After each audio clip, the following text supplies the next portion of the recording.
بسم اللہ الرحمن الرحیم۔ شروع اللہ کے نام سے جو بڑا مہربان نہایت رحم فرمانے والا ہے۔ یہ ڈالش قسط نمبر 24۔ آبگین نے ڈبڈبائی آنکھوں سے سامنے دہلیز میں دیکھا۔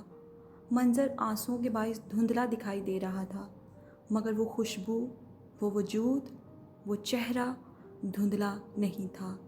اسے تو وہ گھور تاریکی میں بھی پہچان سکتی تھی، یا اس وقت بھی جب اس کے پاس بینائی نہ ہو۔ چوکھٹ میں موجود اپنی الیکٹرک ویل چیئر پر بیٹھا وہ سفید کپڑوں والا اور کوئی نہیں، اس کا شوہر جلال ہی تھا، اور وہ صحیح سلامت اس کے سامنے اندر داخل ہوا تھا۔ وہ زندہ تھا، اسے کچھ نہیں ہوا۔ آبگین بھیگی آنکھوں سے مسکرائی، دستار صوفے پر رکھی اور زمین سے اٹھتے اس کی اور دوڑی تھی، اور قریب جاتے وہ جھٹکے سے اس سے لپٹ گئی۔ میرے جلال! اور یہ سرگوشی مقابل کو سرشار کر گئی تھی۔ جواباً جلال نے دونوں بازو مضبوطی سے اس کے گرد باندھے تھے۔ چونکہ جلال اکیلا نہیں تھا، اس کے پیچھے 2 گاڑیاں مزید موجود تھیں، لہٰذا گارڈز نے سب سنبھال لیا تھا، اور گاڑی بلٹ پروف ہونے کی وجہ سے کوئی جانی نقصان نہیں ہوا تھا۔ البتہ جنہوں نے حملہ کیا تھا وہ ضرور موت کی گھاٹ اتار دیے گئے تھے۔ بے صبر سا وہ گھر پہنچا۔ کمرے میں داخل ہوا تو آبگین کو اس حالت میں دیکھ کر گہری پریشانی میں مبتلا ہوا، اور پھر اس کا خود سے لپٹ جانا اسے لمحے بھر کے لیے ساکت کر گیا تھا۔ اس عنایت پر اس کے سنہری آنکھوں کے گوشے نم ہوئے تھے۔ کیا یہ سکون بھی اس کی زندگی میں لکھا تھا؟ ہم سفر نام کا سکون؟ اس نے کبھی نہیں سوچا تھا۔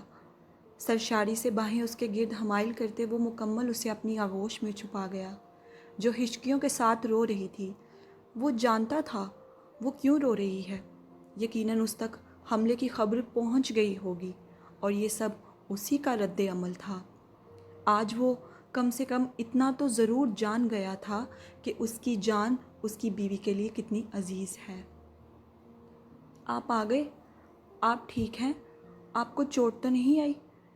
اس سے الگ ہوتی، اس کے کندھے اور چہرے کو چھوتی وہ اسے حیران پر حیران کر رہی تھی۔ جلال ساکن سا پتھرائی آنکھوں سے اسے دیکھ رہا تھا۔ کیا یہ آبگین ہی تھی جو کل تلک اس سے خوف زدہ رہتی تھی اور آج اس کی فکر میں ہلکان ہو رہی تھی؟ اس کے آنسوں سے تر چہرے نے اسے گہری تکلیف میں ڈالا تھا۔ تبھی جلال نے بلا توقف اس کے چہرے کو دونوں ہاتھوں میں بھرا اور آنسو اپنے انگوٹھے سے صاف کیے۔ میں ٹھیک ہوں، زما ذرا۔ آبگین نے مزید روانی سے روتے اس کی آنکھوں میں دیکھا۔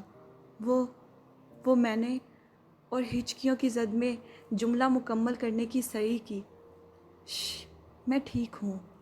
مگر وہ خاموش نہیں ہوئی تھی۔ شکر ہے اللہ کا، میں بہت ڈر گئی تھی، مجھے لگا میں نے آپ کو کھو دیا ہے۔ گھٹنوں کے بل بیٹھتے اس نے تڑپ کر اپنے دل کی بات کہی، جبکہ دوسری جانب اس کے اب کی بار کیے گئے عمل پر جلال بھی تڑپ اٹھا تھا۔ وہ نہیں جانتی تھی وہ کیا کر رہی ہے، وہ بس اس بات پر سرشار تھی اور شاکر تھی کہ وہ زندہ ہے اور اس کے سامنے موجود ہے۔ مگر جلال کو یہ قطعی نامنظور تھا۔ وہ ہمیشہ اسے خود سے 2 درجے بلند دیکھنا چاہتا تھا۔ آبگین، یہ کیا کر رہی ہیں آپ؟ کھڑی ہوں فوراً! سنجیدگی سے کہتے وہ اسے کندھوں سے تھام کر کھڑا کر گیا اور پھر بیڈ کی جانب لے گیا، جبکہ وہ اب بھی مستقل روانی سے رو رہی تھی۔ جلال نے بے قراری سے اس کی بھیگی پلکیں اور سرخ ناک دیکھی۔ اس لمحے اسے سمجھ نہیں آ رہا تھا اسے کیسے چپ کرائے۔ اتنا روئیں گی تو کمرہ آنسوؤں میں ڈوب جائے گا آبگین نے۔ اس بات پر آبگین ٹھہری اور اس نے چونک کر سر اٹھایا اور جلال کی مسکراتی آنکھیں دیکھی جن میں وہ مکمل سمائی ہوئی تھی۔ پھر وہ بیڈ کے دائیں طرف گیا اور وہاں موجود لیمپ آن کیا، جس نے پورے کمرے میں روشنی بکھیر دی۔ واپس آیا تو دیکھے اس نے اس کے ہاتھوں پر زخم۔ آبگین نے فوراً بلا جھجک اس کے ہاتھ تھام لیے اور نہایت فکر مندی سے زخموں کا معائنہ کرنے لگی۔ یہ کیسے ہوا؟ اس نے سر اٹھا کر رندی آواز میں پوچھا۔ جھگڑا ہو گیا تھا چھوٹا سا۔ کسی نے مارا آپ کو؟ جلال ٹھٹکا اور پھر اس کی معصومیت پر ہنس پڑا۔ نہیں، میں نے کسی کو مارا ہے۔ اب اس کا منہ حیرت سے کھلا تھا اور اس کی یہ حرکتیں اس کے دل میں گھر کر رہی تھیں۔ آپ کو خیال رکھنا چاہیے تھا، آپ کو کچھ ہو جاتا تو؟ اس کا اشارہ گاڑی پر ہوئے حملے کی جانب تھا۔ کیسے کچھ ہو جاتا؟ آپ ہیں نا میری لمبی عمر کی دعائیں کرنے کے لیے۔ کیا مان تھا اس کا اس پر؟ آبگین نے سر اس بات میں ہلایا، جیسے کہنا چاہتی تھی کہ ہاں، وہ دن رات اس کی زندگی کی دعائیں مانگتی ہے۔ چند ثانیے وہ ایک دوسرے کو دیکھتے رہے اور پھر جلال آگے بڑھا، اس کے تھوڑا اور قریب، اور ایک مضبوط حصار اس کے گرد قائم کرتے اسے خود میں سمیٹ لیا۔ آبگین کی آنکھیں ایک بار پھر بھر آئی تھیں اور اشک ٹوٹ کر جلال کے کندھے پر بہہ گئے۔ وہ اپنے سینے میں دھڑکتا اس کا دل بآسانی محسوس کر سکتی تھی۔ یہ احساس بہت تسکین آور تھا۔ مرد کی شفقت، محبت کیا ہوتی ہے وہ نہیں جانتی تھی، مگر اس کے شوہر نے اسے اس احساس سے بھی روبرو کرا دیا تھا۔ اس پر ہوئے حملے کی خبر سنتے وہ کس کرب سے گزری تھی وہ بیان نہیں کر سکتی تھی۔ اس حادثے کو یاد کرتے وہ بے ساختہ اس کی پشت سے سفید قمیص کو مومل مٹھیوں میں جکڑتے چہرہ اس کی گردن میں چھپا رہی تھی، جیسے کبھی اس سے الگ نہیں ہونا چاہتی تھی، اور یہ خوف جلال نے پورے دل سے محسوس کیا تھا، لہٰذا اس نے نرمی سے اس کی پیٹھ سہلائی۔ آپ کی نے پریشان نہیں ہو، میں ہمیشہ آپ کے لیے موجود رہوں گا، ہر سمے۔ جب جب آپ کو میری ضرورت ہوگی آپ مجھے ہمیشہ اپنے سامنے پائیں گی، وعدہ کرتا ہوں۔ مضبوط لہجے میں کہتے وہ ہر لحاظ سے اس کے ڈر کو دور کرنے کی کوشش کر رہا تھا۔ آپ کے علاوہ میرے پاس اپنا کچھ نہیں ہے جلال، اور نہ ہی آپ کے سوا میرا یہاں کوئی ہے۔ ٹھہر ٹھہر کر سرگوشیاں کرتی وہ مزید اس میں سمٹ گئی۔ جلال نے خاموش نظریں لیے اسے خود میں بھیجا۔ کوئی بھی خطرہ مول لینے سے پہلے یہ ضرور سوچ لیجیے گا کہ میں بھی ہوں آپ کی زندگی میں، آپ کو میرے لیے زندہ رہنا ہوگا۔ اس کے جملوں میں کیا کچھ نہ تھا جو اس کے لیے سمجھنا دشوار نہیں تھا۔ ٹھیک ہے، جیسے آپ کا حکم، اب رونا بند کریں۔ وہ اس سے الگ ہوئی اور اس کا حصار سے نکلنا سنہری آنکھوں کو بے چین کر گیا، جبکہ دوسری جانب آبگین کی سرمئی آنکھیں اس سے زیادہ بے چین تھیں، جسے زائل کرنے کے لیے وہ نرمی سے اس کے سر کی پشت پر ہاتھ رکھتا لب روشن پیشانی پر ثبت کر گیا۔ آبگین نے لرزتی پلکوں کو میچا، دل سکون کے سمندروں میں اترا اور بے چینی جاتی رہی۔ اب وہ بہت پیار سے اس کے چہرے پر بکھرے بال سنوارتا کانوں کے پیچھے کر رہا تھا، جبکہ وہ چپ بیٹھی نظریں جھکائے ہوئے تھی۔ جلال یک ٹک ٹکٹکی باندھ کر اسے محبت سے دیکھ رہا تھا۔ اس کا چہرہ بہت قریب تھا، اس کی آنکھوں میں سمایا ہوا سا، جھکی لمبی پلکیں، گلال بھرے عارض سرخ گداز ہونٹ، اور اس پر وہ سرمئی آنکھیں جن سے وہ عشق کرتا تھا، اور آج پہلی بار وہ اس کے لمبے گھنے ریشم سے بال دیکھ رہا تھا۔ اس کے بال قدرتی ڈبل شیڈ تھے، بھورے اور سنہری رنگ کا امتزاج، بے حد حسین۔ دل نے انہیں چھونے کی خواہش کی تھی، مگر اسے ڈپٹ کر بٹھاتے وہ خود پر بند باندھ گیا تھا، کیونکہ یہ سمے جذبات لٹانے کا نہیں تھا۔ چند لمحے یوں ہی بیت گئے، پھر آبگین کو اچانک کچھ یاد آیا اور وہ تیزی سے اٹھی اور سائیڈ ڈراور سے فرسٹ ایڈ نکالنے لگی۔ جلال نے بھویں سکیڑی اور متحیر ہوتے یہ سب نوٹ کیا کہ اسے اچھے سے پتہ تھا کہ کون سی چیز کہاں پڑی ہے، یعنی اس کی غیر موجودگی میں وہ اس کمرے میں آتی تھی، اور اس کی وہ کھوئی ہوئی گھڑی بھی تو اس رات اس نے اس کے تکیے تلے دیکھی تھی۔ سنہری آنکھیں مبہم ہوئیں اور لب مسکراہٹ میں ڈھلے۔ اس کے واپس آنے پر جلال نے خود کو کمپوز کیا اور سنجیدہ ہو گیا۔ وہ اس کے سامنے بیٹھی اور باکس کھولا۔ جلال نے اپنے ہاتھ اس کے سامنے کیے، روئی سے زخم صاف کرتے وہ اب اپنے پوروں سے ان پر مرہم لگا رہی تھی، پھر ان پر پلاسٹک بینڈیج لگاتے وہ باکس بند کر گئی۔ بہت شکریہ، جلال نے کہا۔ دفعتاً اس کے ذہن میں ایک اور جھماکا سا ہوا اور اس نے فوراً دھم سادے جلال کو دیکھا اور پھر اپنے ہاتھ میں پکڑے اس ڈبے کو۔ آنکھیں حد درجے تک پھیل گئیں اس کی اس حرکت کا پس منظر سمجھتے وہ جاندار مسکراہٹ لیے ہنسا تھا، یعنی چوڑی پکڑی گئی تھی اور وہ جان گیا تھا کہ اس کی غیر موجودگی میں کمرے میں آتی ہے۔ خفت سے چہرہ لال پڑ گیا اور اگلے پل وہ ڈبے سمیت اپنے کمرے میں دوڑی تھی۔ آبگین، کیا ہوا؟ وہ پکارتا رہ گیا جبکہ وہ دروازہ لاک کر چکی تھی اور ایک زندگی سے بھرپور مسکان کبھی نہ ختم ہونے والی جلال کے لبوں پر باقی رہ گئی تھی۔ اگلے دن صبح سمے انہیں ڈرگز دیا گیا ہے۔ میں نے اینٹی ٹوڈ لگا دیا ہے۔ اثر ختم ہونے میں کم سے کم 16 گھنٹے لگے ہیں اور ہوش صبح تک آئے گا۔ یہ تو شکر ہے کہ وقت پر آپ اسے لے آئے ہیں، ورنہ دم گھٹنے کے باعث ان کی جان بھی جا سکتی تھی یا پھر ہارٹ اٹیک ہو سکتا تھا۔ اپنے کمرے میں صوفے پر بیٹھا دبیر دونوں کوہنیاں زانوں پر ٹکائے، ہاتھوں کی مٹھی ہونٹوں پر رکھے سر گرائے ہوئے تھا۔ پوری رات اس نے آنکھوں میں کاٹی تھی، ایک ایک لمحہ عذاب کا سا تھا۔ شکر تھا کہ وہ جلدی وہاں پہنچ گیا تھا، اسے دیر نہیں ہوئی تھی، وگرنہ سب ختم ہو جاتا اور ہونے والے نقصان کو وہ پوری زندگی نہیں بھر سکتا تھا۔ نابالغ بچے تو اس ڈرگس کو برداشت کر ہی نہیں سکتے، یہ سیدھی سیدھی موت ہے۔ اب وہ بے چین سا اٹھا تھا کیونکہ مزید یہ جملے برداشت نہیں ہو رہے تھے۔ دروازے کی جانب بڑھنے لگا تو چوکھٹ پر وہ کھڑی تھی۔ اسے دیکھتے ہی کل رات کا منظر آنکھوں کے سامنے آیا تھا، وہ عیاشی سے بھری ہوئی پارٹی، سمر کا اس کے وجود پر جھکنا اور وہ سب کچھ۔ دبیر نے مٹھیاں بھیجی، چہرے پر نفرت گھلنے لگی اور آنکھیں حد درجے تک سرخ ہو گئیں۔ اجالا کی جیسے ہی آنکھ کھلی، اس نے نجمہ آپا کو اپنے سامنے پایا تھا۔ اس کے پورے جسم میں عجیب سا درد تھا۔ دکھتے سر کو دونوں ہاتھوں میں تھامے وہ اٹھ بیٹھی اور بیڈ کراؤن سے ٹیک لگا گئی۔ حواس جیسے ہی بیدار ہوئے تو یاد آیا کل رات ہوا حادثہ اور دماغ بھگ سے اڑا تھا۔ اس کا پارٹی میں جانا، جوس پینا اور پھر وہ بستر اور سمر۔ اس نے فوراً خود کے وجود کو دیکھا، اس سے آگے وہ تصور بھی نہیں کر سکی تھی۔ اس کا دل بند ہونے لگا تھا، آنکھیں لباب پانیوں سے بھر گئی تھیں اور چہرہ سفید پڑ گیا۔ اور پھر انہی بھری آنکھوں سے اس نے نجمہ کو دیکھا جن کی تعصب سے بھری نظریں پہلے ہی اس پر ٹکی تھیں۔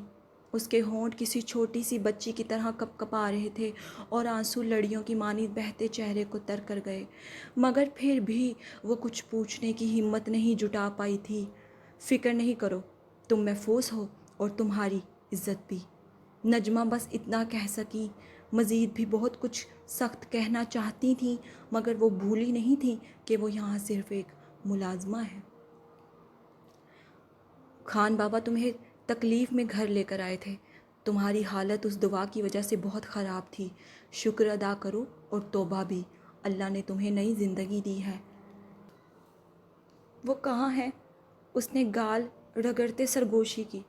اپنے کمرے میں ہے، رات بھر سوئے نہیں، صرف تمہاری وجہ سے۔ تم نے کل شام سے ہم سب کو سولی پر لٹکا کر رکھا ہے۔ اجالا فوراً اپنا دوپٹہ شانوں پر رکھے بیڈ سے اتری تھی اور پھر یوں ہی ننگے پیر دبیر کے کمرے کی جانب چلی گئی۔ نجمہ کا اس کا یوں جانا بھایا نہ تھا۔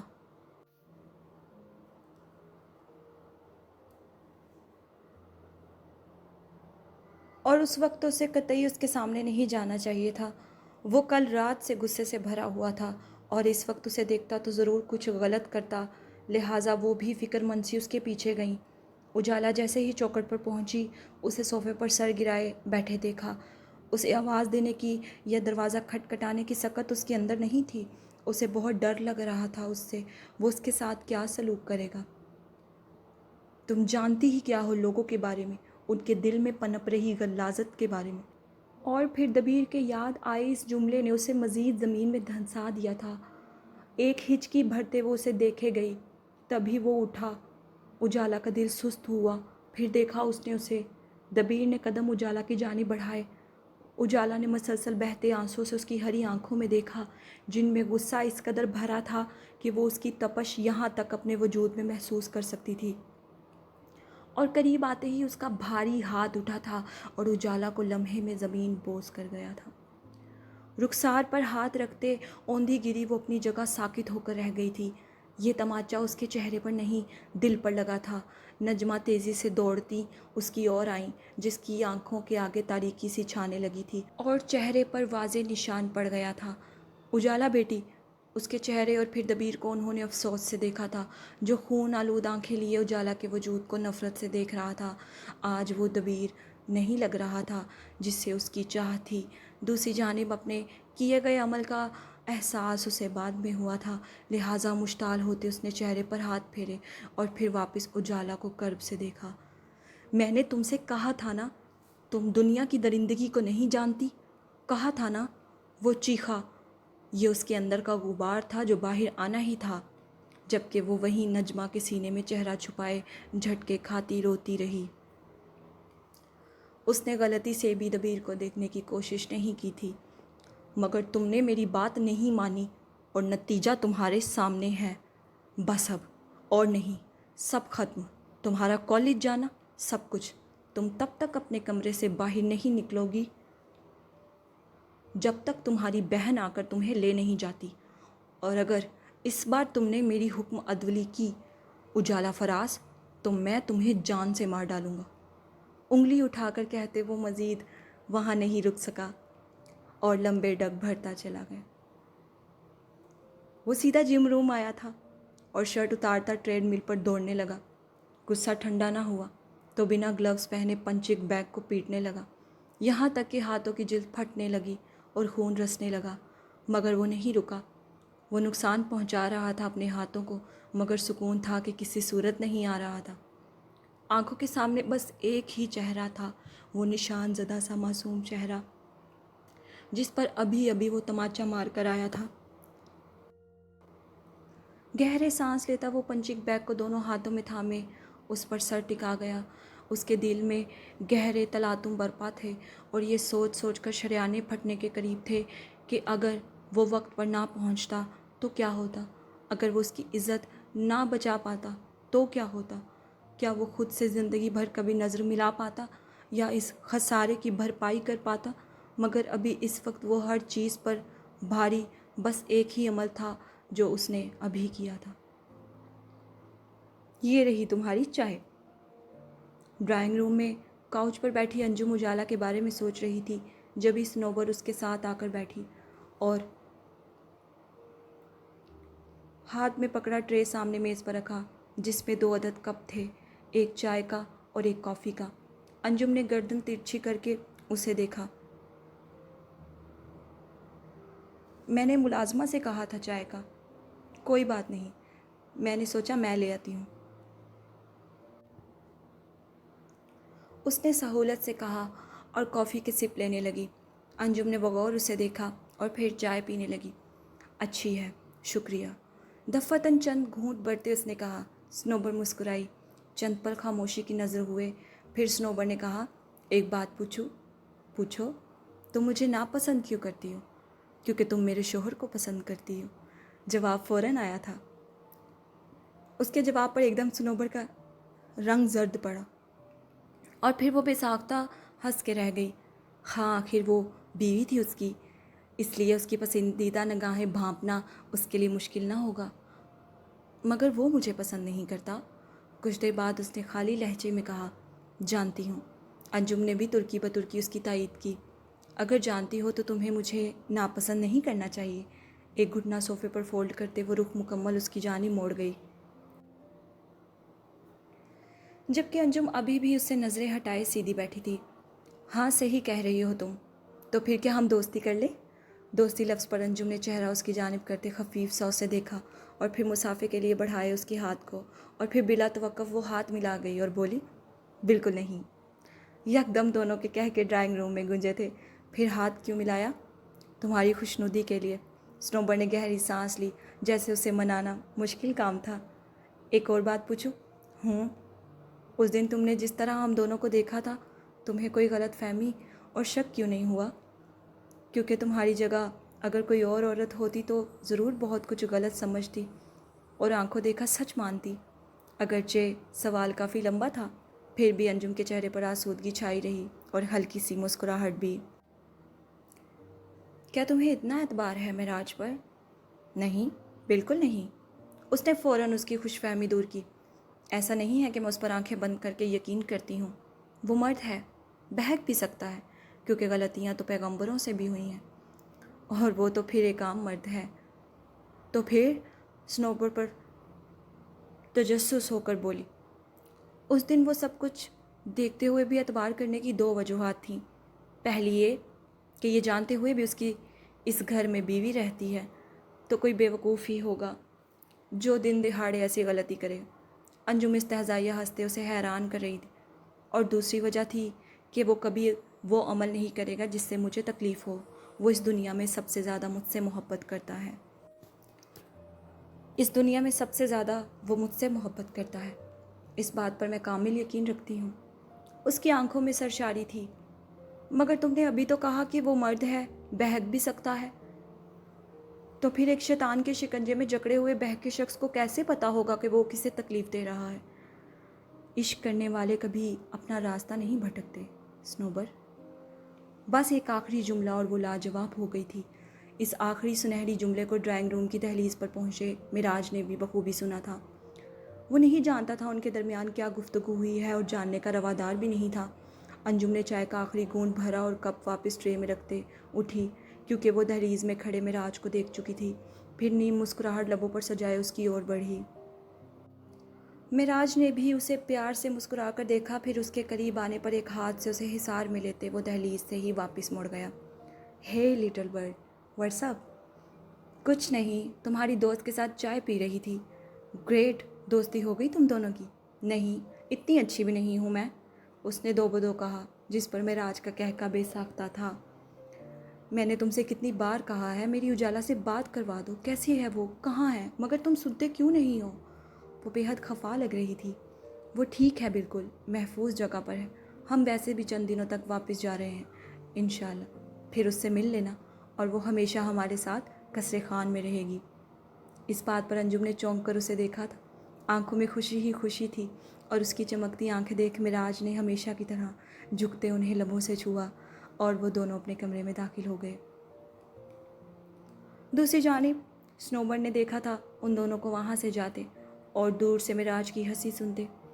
اس نے ایک بھی نگاہ اس پر نہیں ڈالی تھی۔ اس کی آنکھوں میں درد سمٹ آیا۔ وہ وہیں بیٹھی پیچھے پشت ٹکا گئی اور ذہن میں چند دن پہلے ہوئے واقعہ چلنے لگا۔ اس دن وہ اور معراج روم تھیٹر میں بیٹھے LED پر اپنے بچپن کی تصاویر دیکھ رہے تھے جو معراج کی USB میں قید تھیں۔ اسے آج پتہ چلا تھا۔ سنوبر کے مطابق وہ بچپن میں اچھی نہیں دکھتی تھی کیونکہ وہ تھوڑی موٹی تھی، اور چند تصاویر تو ایسی تھی کہ ان کو ہنسی کے دوڑے پڑنے لگتے۔ اس کے بعد کچھ شرمندہ کر دینے والی بچپن کی تصویریں آئیں۔ یہ تو انجم کو دکھانی بنتی ہیں، معراج نے شرارت سے کہا، اور انجم کو آواز دینے لگا، انجم، انجم جلدی آنا۔ نہیں معراج، ایسا نہیں کرو، وہ کیا سوچے گی میرے بارے میں کتنی بری دکھتی تھی، ریموٹ واپس کرو۔ معراج کہکا لگاتا صوفے سے اٹھا۔ اس کے بعد سنوبر اس کے پیچھے تھی اور وہ آگے۔ تبھی ان دونوں کے پیر الجھے اور وہ دونوں ڈس بیلنس ہوتے ایک دوسرے کے اوپر کاؤچ پر جا گرے۔ یہ سب کچھ اچانک ہوئی کسی آفت سے کم نہیں تھا۔ معراج کو اپنے وجود کے اوپر اتنا قریب دیکھتے سنوبر ایک لمحے کے لیے بہت ڈر گئی تھی۔ دل بند ہونے لگا تھا اور چہرہ فک ہو گیا تھا، جبکہ دوسری جانب معراج کی حالت اس سے بھی زیادہ بدتر تھی۔ تبھی چوکھٹ میں انجم آ رکی۔ جس حالت میں وہ دونوں تھے وہ کچھ بھی نتیجہ اخذ کر سکتی تھی۔ ایم سوری، خود کو سنبھالتے معراج فوراً اٹھا اور مڑا تو سامنے انجم کو پایا، اور اسے لگا وہ اگلی سانس نہیں لے سکے گا۔ وہ تو پہلے ہی اسے عیاش آدمی سمجھتی تھی، بہت مشکل سے اس نے اس کے دل میں اپنی جگہ بنائی تھی، اور اب یہ سب دیکھنے کے بعد وہ کیا رد عمل دے گی، اس سوچ نے لہجے بھر کے لیے اس کے ذہن و دل کو مفلوج کر دیا تھا۔ انجم، وہ ایک قدم آگے بڑھاتے وہ کچھ کہنے لگا جب وہ اس کے پاس سے گزر کر سنوبر کے قریب گئی۔ تم ٹھیک ہو؟ انجم نے نرمی سے سنوبر کے کندھے پر ہاتھ رکھتے اسے سیدھا کیا اور فکر مندی سے دیکھا۔ اس کے چہرے پر مکمل اطمینان تھا۔ سنوبر نے حلق تر کرتے کن پٹی سے اپنا پسینہ صاف کیا اور سر اس بات میں ہلایا، جبکہ انجم کا یہ عمل معراج کو اپنی جگہ منجمد کر گیا تھا۔ تم دونوں بچے ہو کیا جو اس طرح کھیل رہے ہو؟ اس نے مسکراتے ہوئے سادہ سے لہجے میں پوچھا، جبکہ معراج مزید وہاں نہیں رک سکا تھا۔ اسے شدت سے احساس ہوا تھا کہ وہ غلط ہے، اسے اس طرح صنوبر کو اکسا کر پیچھے نہیں لگانا چاہیے تھا، لہٰذا وہ مزید وہاں نہ رک سکا اور فوراً لمبے ڈگ بھرتا وہاں سے چلا گیا۔ وہ انجم، صنوبر بڑبڑائی۔ چھوڑو، معراج مجھے کس لیے آواز دے رہا تھا؟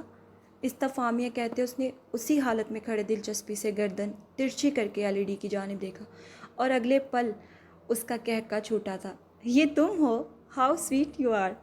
اس نے ابروڑ چکا کر واپس صنوبر کو دیکھتے کہا، جبکہ وہ پھیکا سا مسکراتی ابھی بھی چند منٹ پہلے ہوئے حادثے کے زیر اثر تھی۔ آنکھیں کھولتے صنوبر نے گہری سانس چھوڑی اور پھر واپس اس خالی دہلیز کو دیکھنے لگی جہاں سے وہ دونوں گئے تھے۔ وہ ایک دوسرے کے لیے بنے تھے اور ایک دوسرے کے ساتھ مکمل تھے۔ ان دونوں کے درمیان کسی چیز کی گنجائش باقی نہیں رہی تھی۔ وہ ایک پرفیکٹ کپل تھے، ایسا اسے لگتا تھا، اور اسے جلد سے جلد یہاں سے چلے جانا چاہیے تھا۔